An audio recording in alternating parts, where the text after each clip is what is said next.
भोंदू अशोक खराच्या पोलीस कोठडीमध्ये पुन्हा वाढ करण्यात आली आहे। विशेष न्यायालयाकडून खरातला 4 दिवसांची पोलीस कोठडी सुनावली आहे। 1 एप्रिलपर्यंत भोंदू खराचा कोठडीमध्ये मुक्काम असणार आहे। भोंदू बाबा अशोक खराच्या पोलीस कोठडीत नाशिक जिल्हा कोर्टानं 1 एप्रिलपर्यंत वाढ केली आहे। महिलांवरील अत्याचार आणि आर्थिक फसवणुकीचे गंभीर गुन्हे दाखल असलेल्या खरातचा तपास करण्यासाठी अधिक कालावधीची गरज असल्याचं एसआयटीनं कोर्टात सांगितलं। सकाळी 11:30 वाजता भोंदू बाबा खरातला पोलीस बंदोबस्तात न्यायमूर्ती श्रीमती MV भराडेंच्या कोर्टात हजर करण्यात आलं।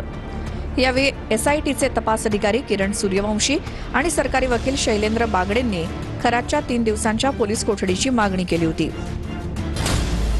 शैलेंद्र बागडे, सरकारी वकील, आरोपी हा मास्टर माइंड आहे। तपास अधिकाऱ्यांना तो सहकार्य करत आहे। त्याच्या मोबाईलमधून जो डेटा रिकव्हर झालेला आहे तो समोरासमोर घेऊन चौकशी करायची आहे। पीडितांना जे पाणी, पेढे आणि खाद्यपदार्थ देत होता तेही तपासायचं आहे। हे प्रकरण अत्यंत संवेदनशील आहे। महाराष्ट्राचं आणि देशाचं लक्ष या प्रकरणाकडे आहे। त्यानं खरेदी केलेली मालमत्ता आणि सर्व प्रॉपर्टीची माहिती घ्यायची आहे। या प्रकरणाची व्याप्ती खूप मोठी आहे। अनेक पीडिता धाडस करून समोर येऊन जबाब देत आहेत। त्यामुळे पोलीस कोठडीची आम्हाला आवश्यकता आहे। आम्हाला आणखी 3 दिवस पोलीस कोठडी हवी आहे। अनेक महिलांना त्यानं भामटेगिरी आणि भोंदूगिरीच्या नावाखाली फसवलंय। अनेक महिलांचं आयुष्य त्यानं उद्ध्वस्त केलंय। सचिन भाटे, आरोपीचे वकील, सरकारी वकील आणि पोलीस रिमांड वाढवून मागण्यासाठी जी कारणं देत आहेत ती त्यांनी आधीही दिलेली आहेत। मागच्या रिमांडमध्ये पेनड्राईव्ह आणि व्हिडिओ अद्याप पूर्णपणे जप्त करायचे आहेत असं म्हटले होते। आताही ठोस असं कारण सांगितलं जात नाही। त्याची मालमत्ता आणि इतर सर्व माहिती घेण्याचा युक्तिवाद आधीही केला होता। वेगळं काहीही कारण नाही।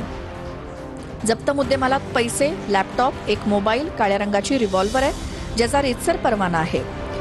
जिवंत काडतुसं आणि वापरलेल्या शेल्स अशा गोष्टी होत्या त्या आता कोर्टासमोर ठेवल्या जात आहेत। बाकी उर्वरित गोष्टींचा तपास करण्यासाठी आता आरोपीच्या कोठडीची आवश्यकता नाही असं आमचं म्हणणं आहे। शैलेंद्र बागडे, सरकारी वकील, मोबाईलचा फॉरेन्सिक डेटा आम्हाला प्राप्त झालेला आहे। त्यातील कोणाचे नंबर कोणत्या नावानं सेव्ह केलेत त्याची माहिती आरोपीच देऊ शकतो, म्हणून आरोपीकडे चौकशी करायची आहे। M काळे, पीडितेचे वकील, आरोपी तपासात खरी उत्तरं देत नाही, सहकार्य करत नाही। पीडितांनी धैर्य दाखवून तपास यंत्रणेसमोर यायला सुरुवात केली आहे। अनेक कुटुंब या प्रकरणात उद्ध्वस्त झाली आहेत। आपण या प्रकरणाची दाहकता समजून घ्यायला हवी। यंत्रणेला पुरेसा वेळ तपासासाठी मिळायला हवा। कोर्ट, केस डायरी पाहिल्यावर तपासात प्रगती असल्याचं दिसतंय।